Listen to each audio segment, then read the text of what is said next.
"Sleep well, sweetie," said my daughter-in-law, locking my door from outside. Through the window I watched them pour gasoline around the house. My son lit the match, smiling.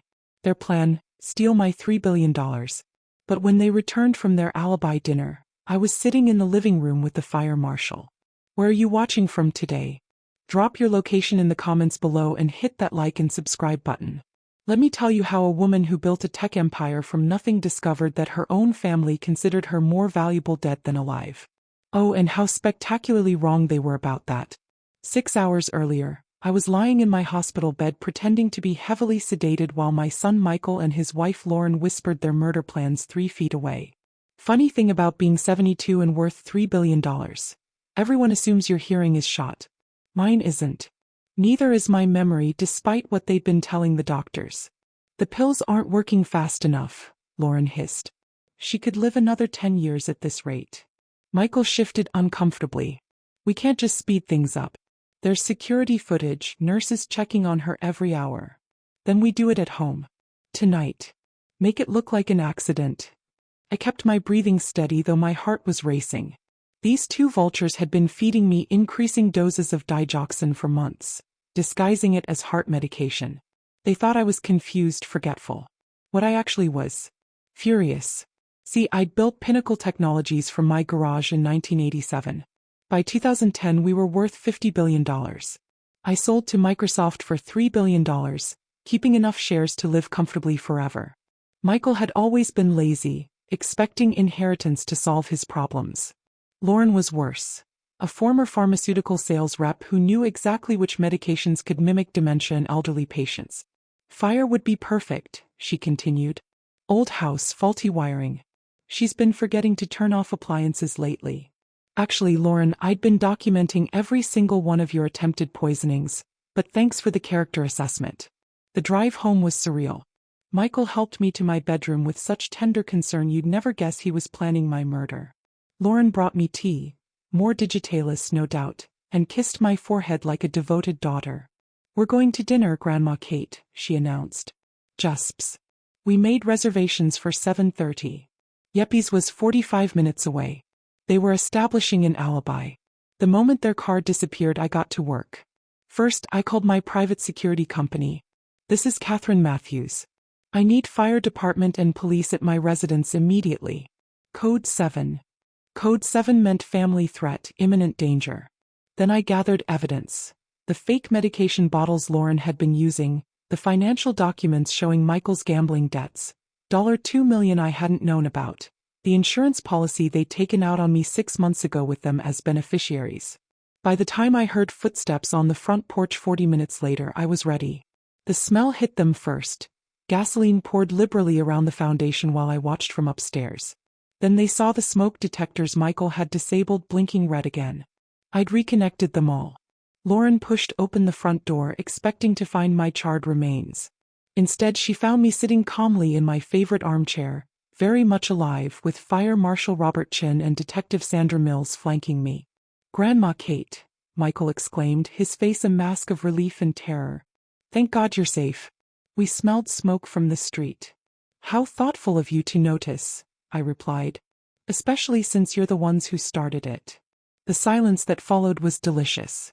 You know what's better than seeing a plan backfire spectacularly? Watching the planners realize they've walked into their own trap. Lauren recovered first, because sociopaths always do. Kate, sweetie, you're confused. We just got back from dinner. Look, we have the receipt. She fumbled in her purse with shaking hands. Fire Marshal Chin stepped forward.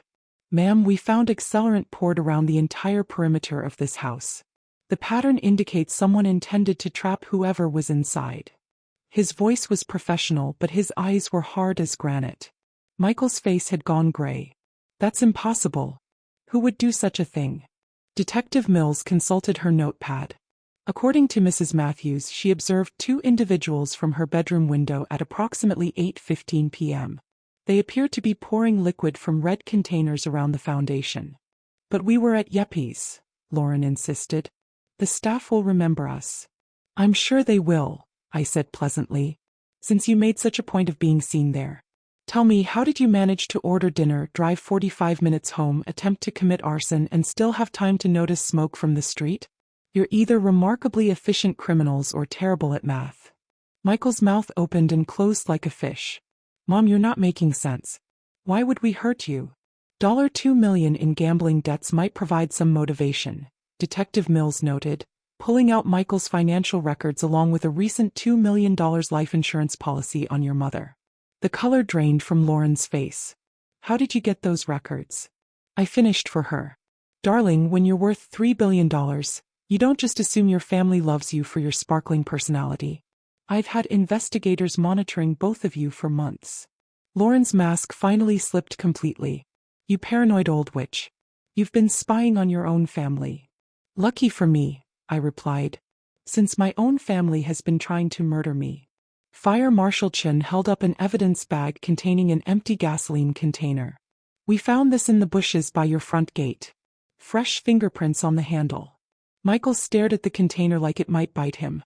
Lauren, however, was calculating. I could practically see her scrambling for a new strategy. This is all a misunderstanding, she said suddenly. Kate's been having episodes, paranoid delusions. We've been trying to get her medical care, but she refuses treatment. Medical care like the digitalis you've been slipping into my tea? I asked conversationally. The room went dead silent.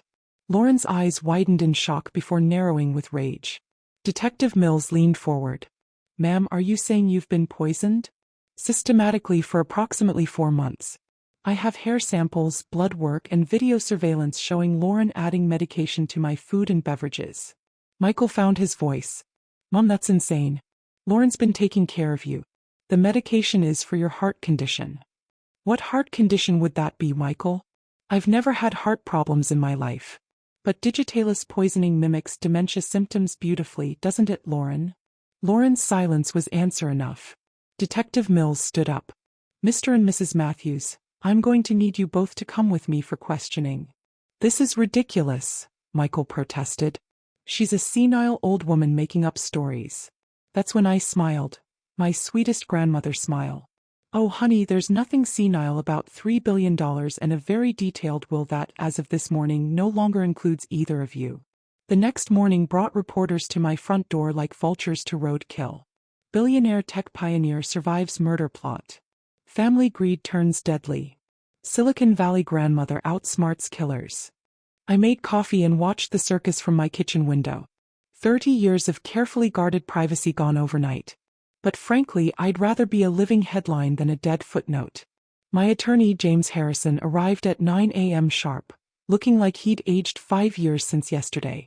Kate, this is a legal nightmare. The media attention alone could complicate everything. Good, I said, pouring him coffee in my favorite mug. The one that says world's most dangerous grandmother. I want Michael and Lauren to know exactly what they've lost. The police are charging them with attempted murder, arson, and conspiracy. Lauren's also facing charges for drug trafficking. Apparently the digitalis she used requires a prescription. She stole it from her old pharmaceutical contacts, I explained. I had my investigators trace the serial numbers. Very sloppy for someone who thought she was so clever. James shook his head. Kate, they're your son and daughter-in-law. Are you certain you want to pursue this to the full extent? I set down my coffee cup harder than necessary. James, they tried to burn me alive. They've been slowly poisoning me for months. Exactly how much family loyalty should I show to people who see me as a walking dollar sign?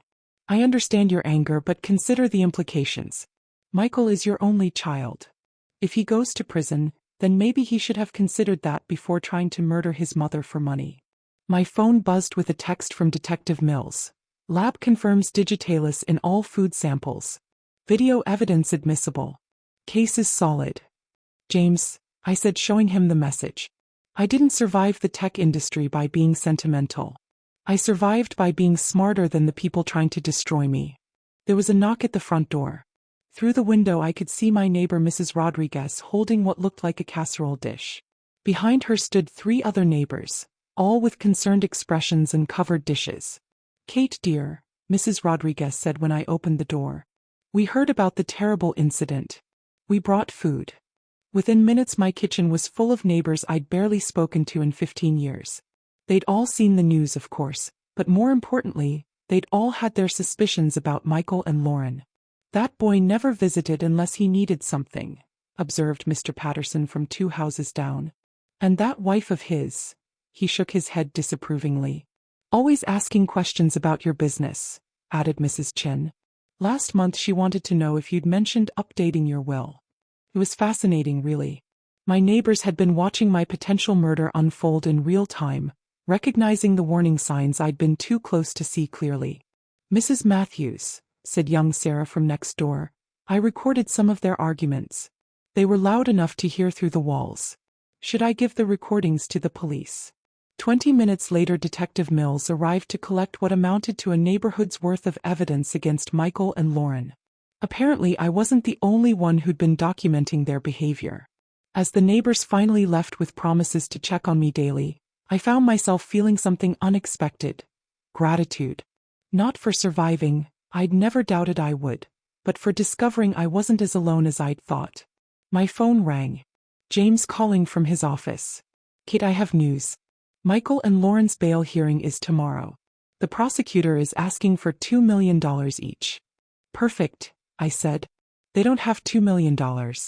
That's why they tried to kill me in the first place. Kate, his voice held a warning note. James, I want you to attend that hearing. I want you to look my son in the eye and tell him that his mother, the woman he tried to murder, hopes he enjoys his time in jail to think about what family really means. The bail hearing was a masterclass in cosmic justice. I sat in the front row wearing my best navy suit and the pearl necklace Michael's father had given me for our anniversary.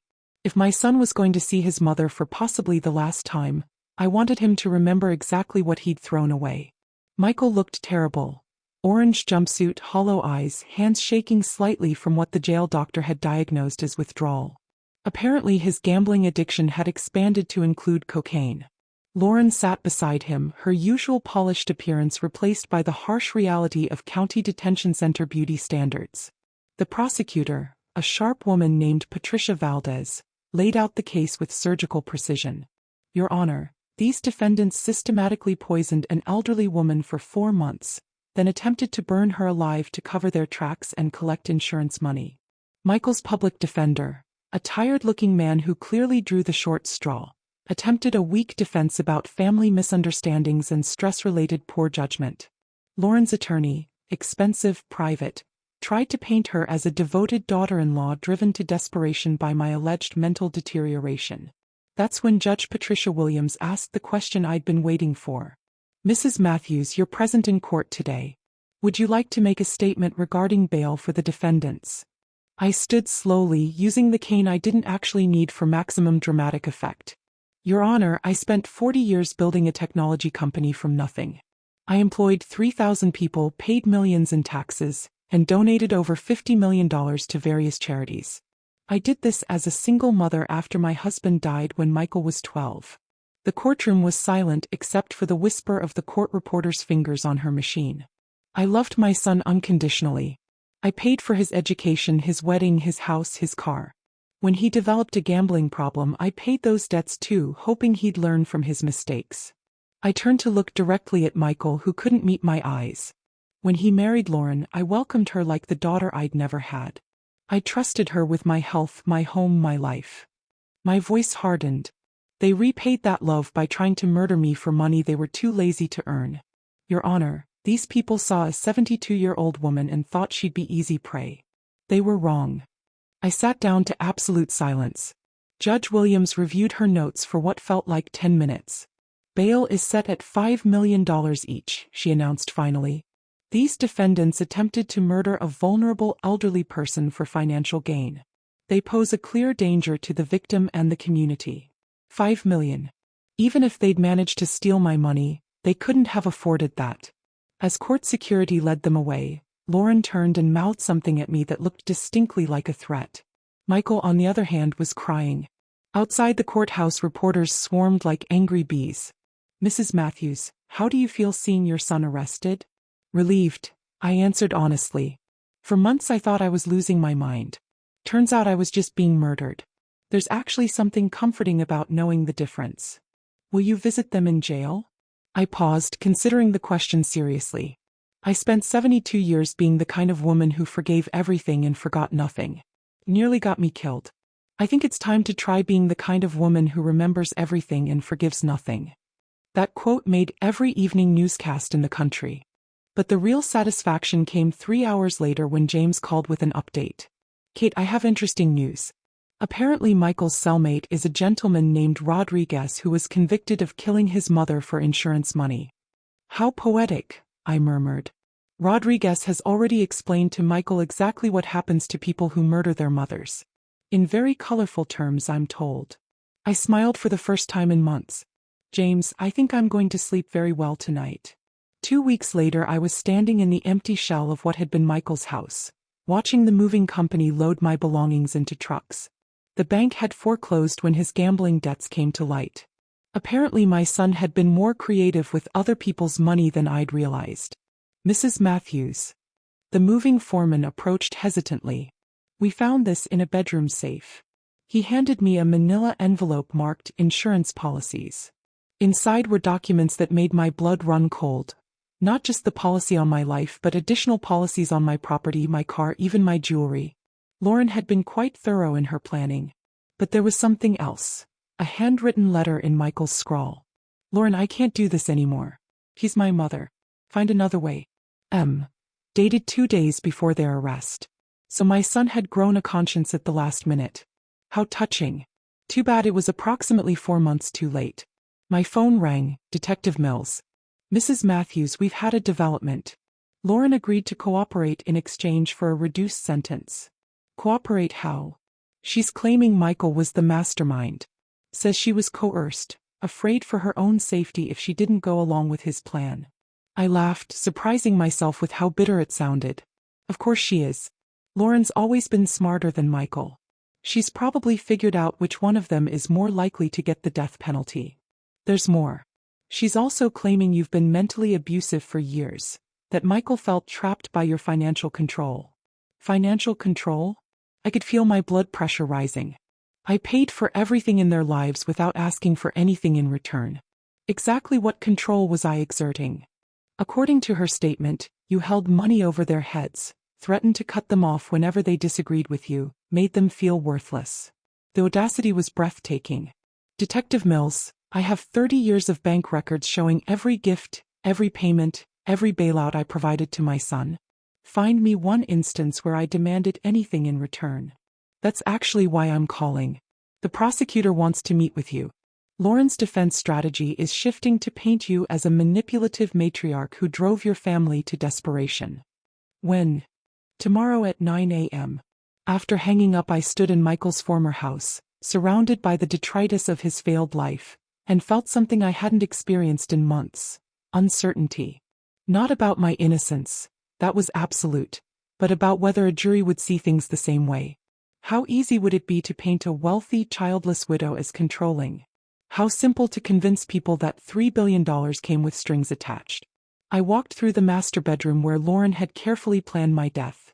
In the attached bathroom I found prescription bottles she'd apparently missed when fleeing.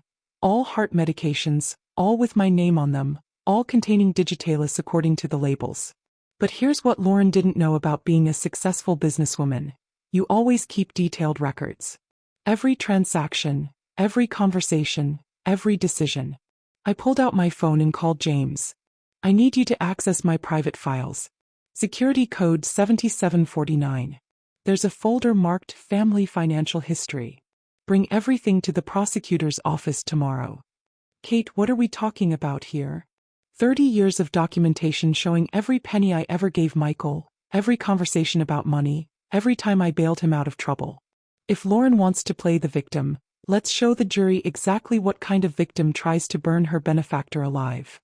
How extensive are these records? I smiled, thinking of my decades in the tech industry where documentation could make or break a company. "James, I didn't become a billionaire by trusting people's memories. I have everything." That night I sat in my new temporary apartment, a penthouse suite downtown with security that would make the White House jealous, and reviewed 30 years of being the mother I thought I should be. Bank statements showing Michael's college tuition, $180,000. His wedding, $75,000. 3 cars, $95,000. Credit card debt paid 5 separate times, $340,000. Gambling debts, $2,100,000. Total given to my son in his adult life, $2,790,000. Total requests for repayment, 0. Total expressions of gratitude? I'd need Lauren's cooperation to count that low. The prosecutor's office felt like a battleground and I was ready for war. Patricia Valdez had spread my documentation across every available surface. Bank statements, receipts, recorded phone calls, even photographs from family gatherings with timestamps showing Michael's various expensive gifts. Mrs. Matthews, she said, reviewing a particularly damning bank transfer, this is remarkable. You've documented every financial interaction with your son for 30 years. In my business, you learn that people's memories become very selective when money is involved. I preferred facts to feelings. She held up a recording device. And these phone conversations? I recorded all our discussions about money after his first gambling incident in 2019. Michael had a tendency to forget the terms of our agreements. We listened to several recordings. In one from just 6 months ago, Michael was practically weeping as he begged for help with a $400,000 debt to some very unfriendly people in Atlantic City. Mom, I'm dead if you don't help me. They're serious people. Michael, this is the 4th time you've said, never again. What am I supposed to believe? I know, but I've learned my lesson. This is it, I swear. After this, I'm done. No more gambling, no more debts, no more asking you to clean up my messes. You said that last time and the time before that. Mom, please. I'm your son. And then my voice, tired and resigned, transfer the money, James. All of it. Patricia paused the recording. You paid it, every penny as always. And here's Lauren's recorded statement from yesterday, she continued, playing a new recording. Michael was under constant pressure from his mother. She used money to control every aspect of our lives. We felt like prisoners in our own home. The irony was staggering. She's describing a prisoner who drove a BMW I bought him and lived in a house I paid for while wearing clothes I funded. This next recording is particularly interesting, Patricia said. It's from 3 weeks ago. Michael's voice filled the room again. Mom, I need to talk to you about something serious. Lauren thinks, we think, maybe it's time you considered assisted living. Assisted living? Michael, I'm perfectly capable of managing my own affairs. But you've been forgetful. The bank called because you missed a payment on the charity fund. You never miss payments. Of course I'd missed the payment. I was being slowly poisoned and my thinking was getting foggy. But Michael's voice on the recording held something I hadn't caught at the time. Satisfaction. Mrs. Matthews, Patricia said gently, they weren't just trying to steal your money. They were systematically destroying your reputation and cognitive abilities to make the theft look justified. The sophistication of their plan was actually impressive in a sociopathic way. Create dementia symptoms through poisoning, document my resulting confusion, build a case for incompetence, then remove the inconvenient witness. There's something else, Patricia continued. We found Lauren's computer. She'd been researching inheritance law, specifically how to accelerate the probate process for deceased persons with substantial assets. She showed me printouts of Lauren's search history. How long does probate take for murdered persons? Inheritance rights when primary heir is in prison. Life insurance payouts in cases of natural disaster deaths. She was planning for multiple scenarios. I realized if the fire didn't work, she had backup plans, including one where Michael took the fall and she inherited everything as his surviving spouse. That hit me like a physical blow. Lauren hadn't just been trying to kill me. She'd been positioning herself to betray Michael too. My phone buzzed with a text from an unknown number. You can't hide behind lawyers forever, old woman. Patricia saw me reading it.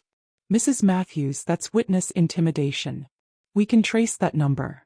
Don't bother, I said, already calling my security company. Lauren's out on bond through some connection her lawyer found. I expected this. What do you mean? I smiled grimly. Patricia, I didn't survive 40 years in the tech industry by underestimating people who wanted to destroy me. Lauren thinks she's playing chess while I've been playing three-dimensional chess. She's about to learn the difference. Mrs. Matthews, what aren't you telling me? That I've been recording everything since the day they moved into my house, including several conversations where they discussed backup plans if their first murder attempt failed. Patricia's eyes widened. You have recordings of them planning contingencies? 3 months' worth. Lauren's thorough, I'll give her that. She covered every angle except the possibility that her intended victim was smarter than her would-be killers. Lauren made her first mistake 12 hours later. My security company called at 3 a.m. to report someone attempting to break into my old house, the one she tried to burn down with me in it. She's been watching the place, Detective Mills explained over the phone. Apparently she hid something there and came back to retrieve it. What kind of something? A second insurance policy. This one for $10 million. Taken out last week under your forged signature. The audacity was breathtaking. Even after arrest, trial, and potential life imprisonment, Lauren was still trying to profit from my death. I arrived at the house to find Lauren in handcuffs, screaming at the officers about police harassment and wrongful arrest. She saw me and her expression shifted to pure hatred. "This isn't over," she snarled. "You think you're so smart, but I know things about you that would destroy your precious reputation." "Really?" I asked conversationally. "Do tell. Your precious husband's death wasn't as natural as everyone thinks." The accusation hung in the air like smoke. Several officers turned to stare at me. "Len," I said carefully, "David died of pancreatic cancer.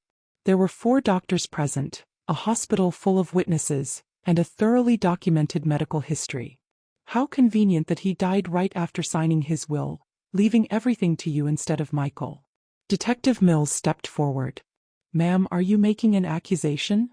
Lauren's lawyer, who had apparently been roused from bed to deal with his client's latest stupidity, grabbed her arm. "Don't say another word."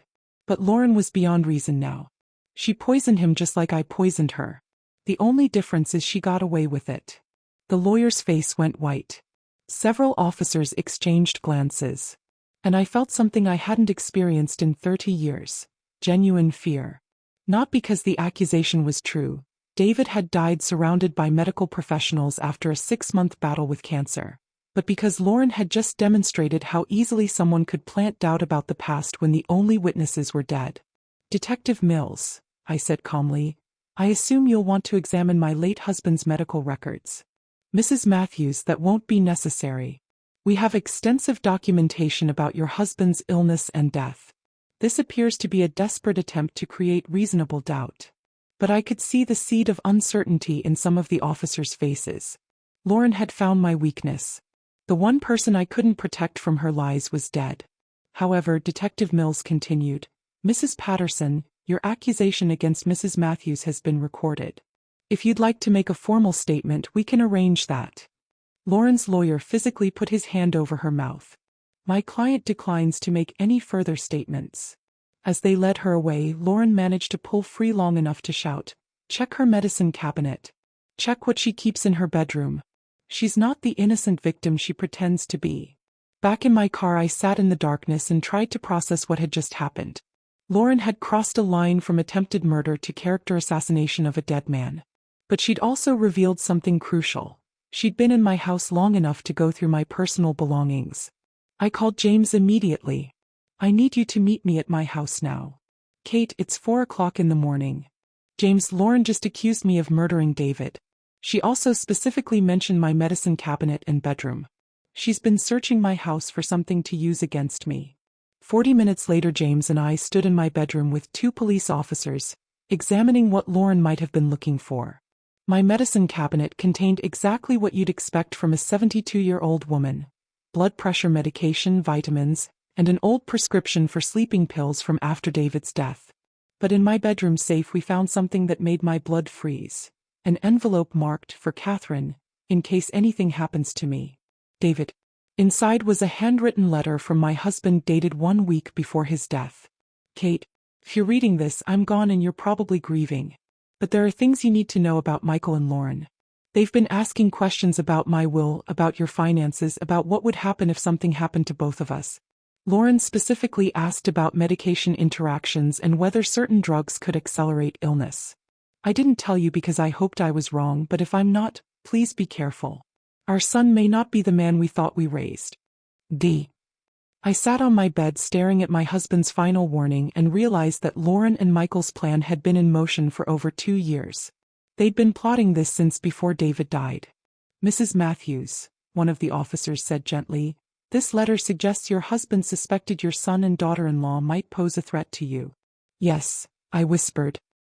He tried to warn me from the grave. The trial began on a Monday morning in October with a media circus that would have made P.T. Barnum proud.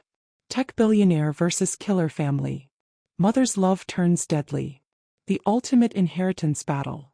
I sat in the front row wearing my best black suit, the one I'd worn to board meetings when I needed to project absolute authority.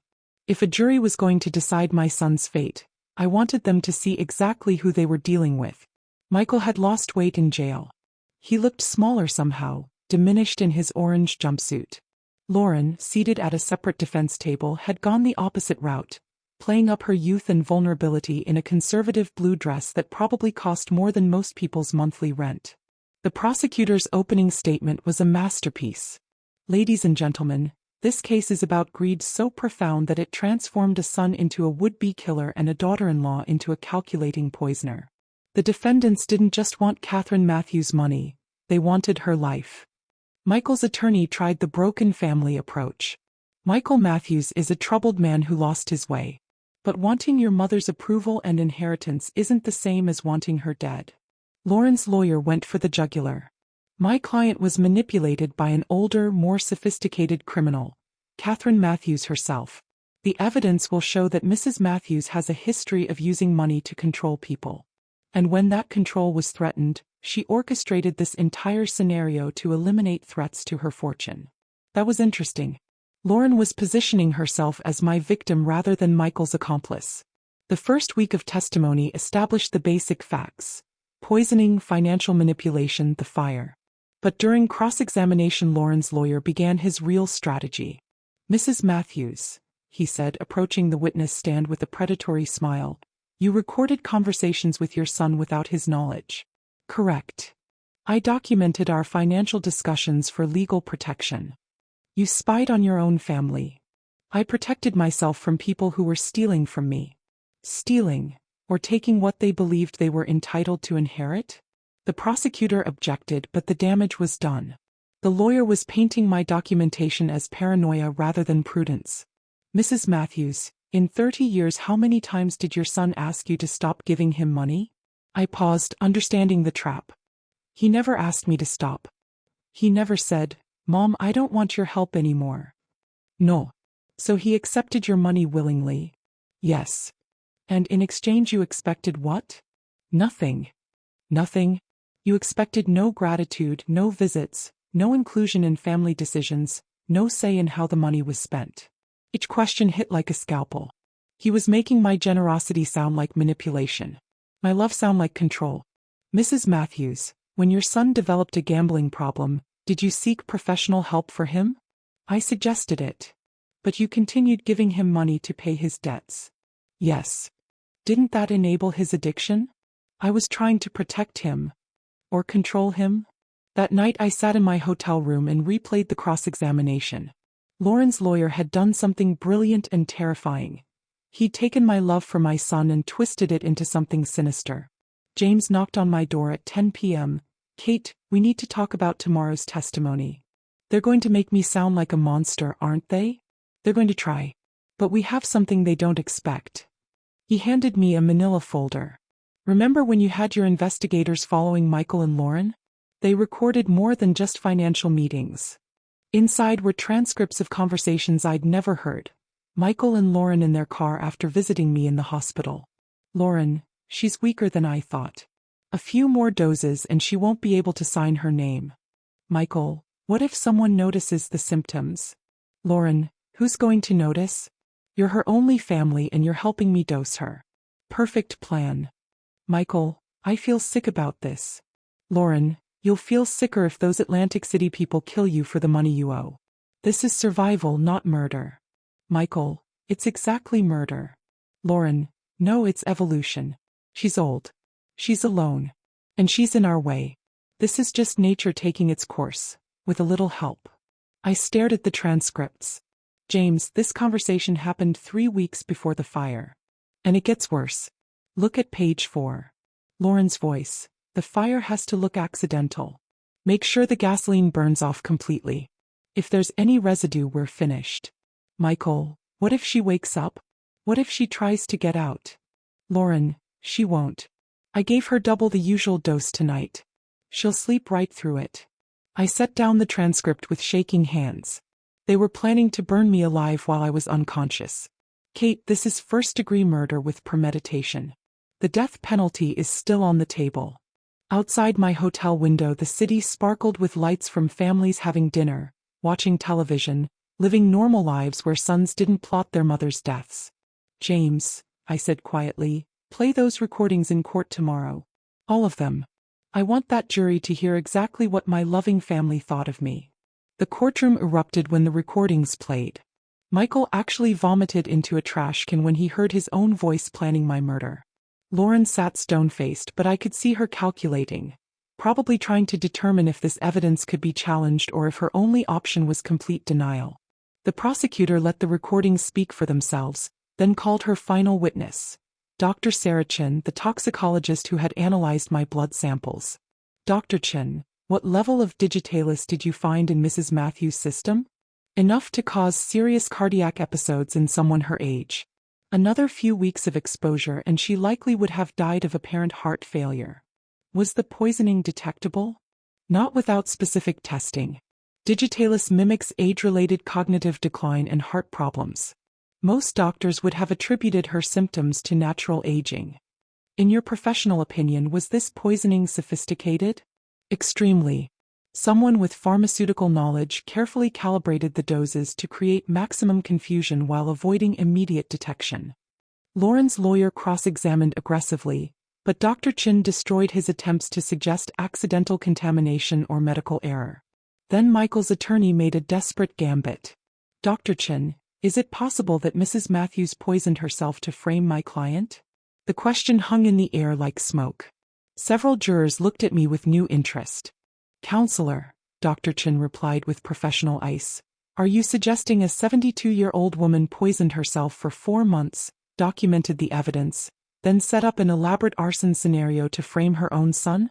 That would require the kind of criminal sophistication typically associated with master manipulators or sociopaths. Is that your professional opinion? My professional opinion is that the poisoning pattern indicates external administration by someone familiar with pharmaceutical protocols. The victim showed classic signs of unwitting ingestion. But the seed was planted.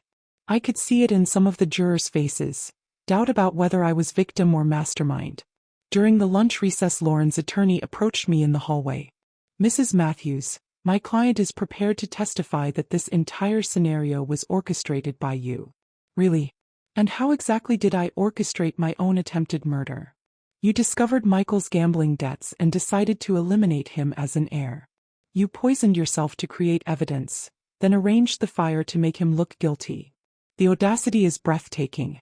And my motivation for this elaborate self-destruction would be? To protect your fortune from a son you'd come to see as worthless.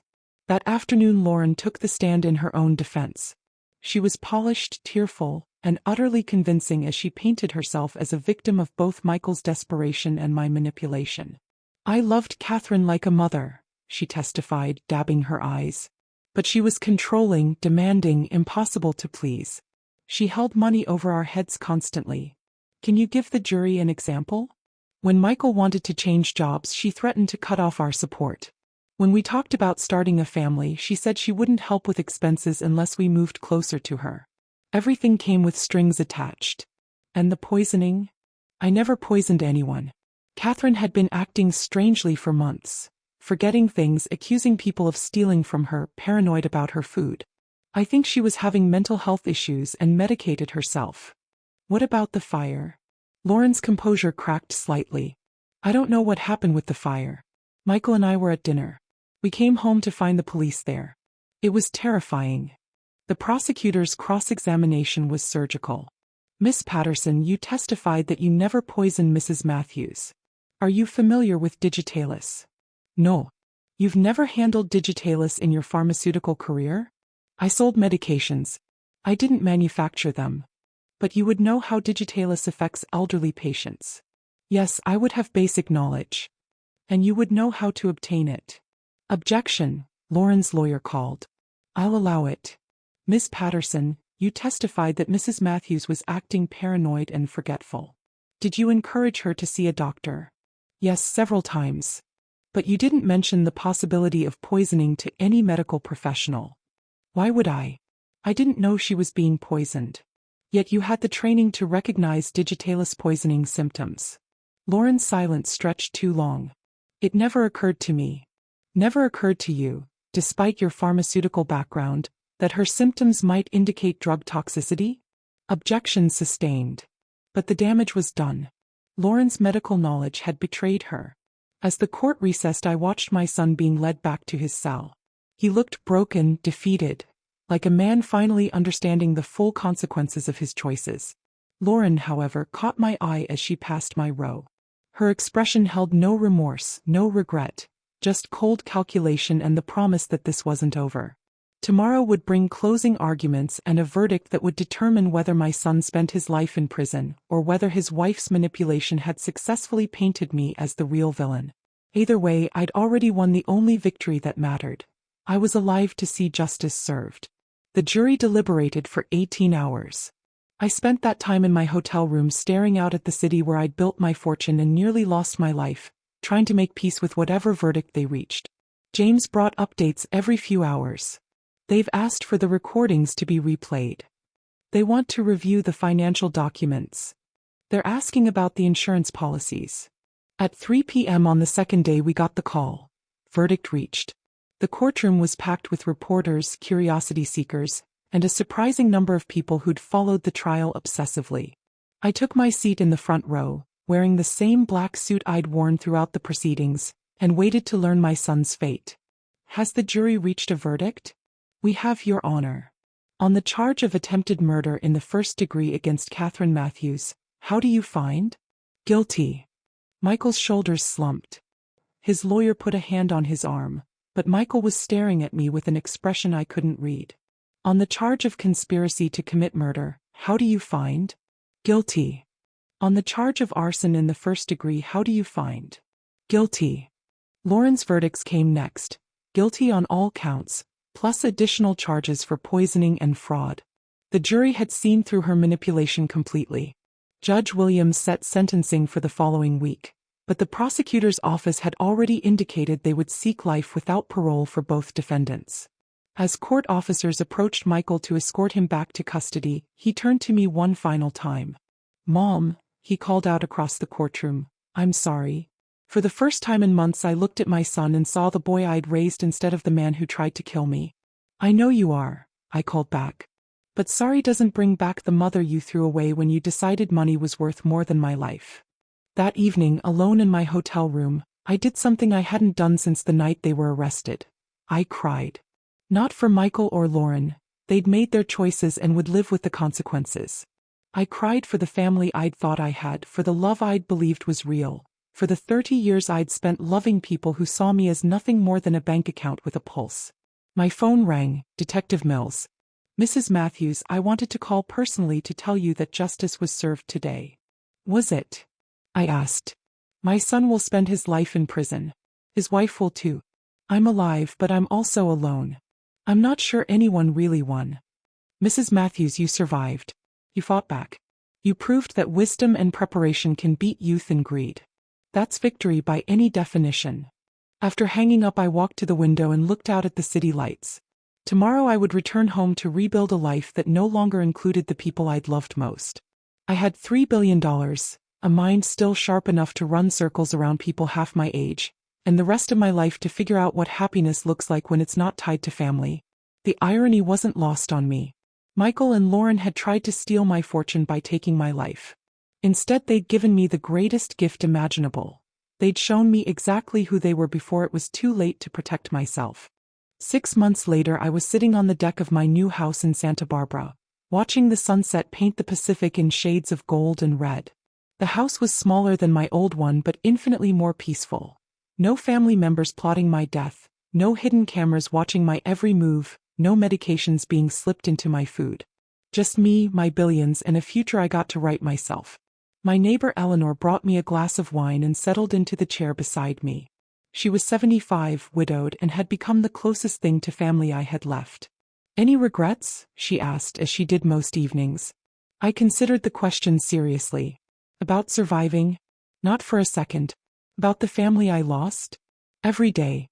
But then I remember that the family I thought I lost never actually existed. And the money? The money was never the point. Michael could have had every penny if he'd simply waited for me to die naturally and treated me with basic human decency in the meantime. Instead, he chose greed over love and lost everything.